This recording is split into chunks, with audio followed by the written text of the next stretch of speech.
Hi. Yes, hello. Good to be with you again for our daily reflection today from the YouVersion Bible app from Psalms today. Yes, Psalm 91 verse 1. Whoever dwells in the shelter of the Most High will rest in the shadow of the Almighty. Can you read verse 2? Yeah. I will say of the Lord, He is my refuge and my fortress, my God in whom I trust. Yeah, there's a really important point here, isn't it? Who do we trust? You know, it's easy to trust in your money or your career or your family, your heritage, your history, a whole lot of things. Yourself, yep, your own abilities and skills. And yet here it's talking about putting our trust in God. And I guess it's a Psalm of David, is it? I don't know. But it's the heart of the Jewish faith and also our faith in Jesus is that we put our trust in God's way of saying this is the world, this is the way the world operates. We put our trust in God's overall big plan. We trust Him for the future. Yep. We trust Him with our own lives. And it's in that context we dwell in the shelter of the Most High.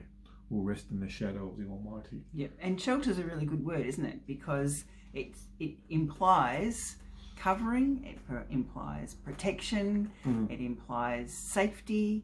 All those things come under that banner of the word shelter. And so it's good to just reflect on that.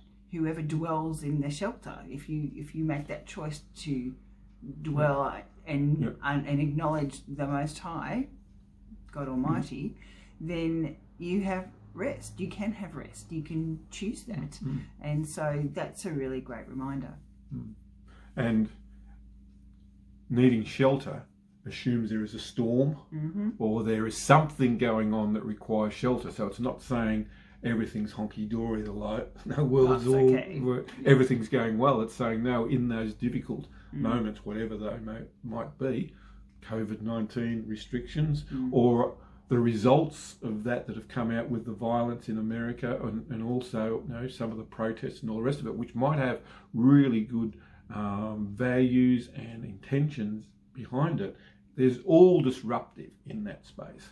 And so you see it at play in the world. People are looking for a place of security and a place of hope for the future. Yes, but what they're doing is they're saying, you government, you must provide this. And I'm not sure that that's are they people putting their trust in the government then, or trying to, or call the government to account in a place that actually can... Well, it's misplaced, isn't it? Yeah. You know, governments are helpful, governments are important, governments are ordained by God, but they can't provide everything. And I think sometimes in our world, governments tend to overpromise what they're capable of, and we put our hope in government to provide it. And they don't necessarily do that very well.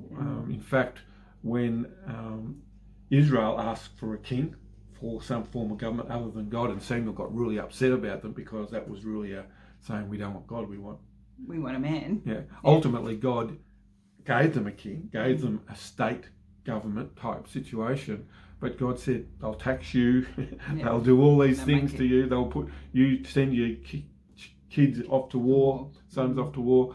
And so therefore God always knew that the power of the state or of our governments to actually fix our problems is very limited, in fact. And so it's really important for us, particularly in our world, for us as followers of Jesus to restate where our trust is. Yes, it's okay to protest the government. There are reasons to protest government. Sometimes governments do overstep the mark. Governments get it wrong. And it's good to protest, but ultimately they will not provide what we want. But God has said, I am. So I suppose this is a call for me, it's for us, to put all our trust in God, and particularly in this turmoil and disruption in the world, and particularly thinking economically what the world's going to be like as we come out of all the restrictions and the lockdown. Where is our hope? Years and years of recovery, really. And so it's not going to be all straight sailing from here. It's going to take a while, and it's going to impact a lot of people.